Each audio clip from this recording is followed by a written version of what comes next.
Welcome to the Genius Factory. Enjoy the video. You start by making sure the Roblox client is open and you're logged into the account you will use. Once in Got Talent, go straight to the performance selection screen.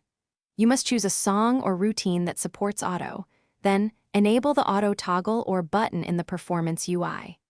Do this now. Don't change avatars or skins until auto confirms active. This step sets the game to handle timing, so you can focus on stage placement and camera framing. Once auto is on, you need to configure the performance settings so the system can perform reliably. Select a difficulty and song length that are compatible with auto. Higher difficulty may still require manual inputs. Make sure your camera angle and stage position are consistent so the judging algorithm reads actions properly. Confirm the auto indicator remains active, then use the preview feature to run a quick test. This shows you how the auto timing. You begin the live performance and let auto handle timing. Watch score updates and judge reactions to verify it's working. If auto malfunctions, stop the performance, toggle auto off and on, and reselect the song.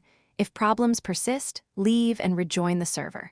Make sure your network latency is low, wired, or stable Wi-Fi reduces desyncs.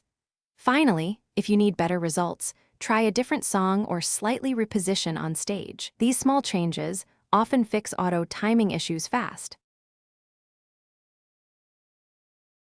Thanks for watching. If you found this helpful, don't forget to like and subscribe.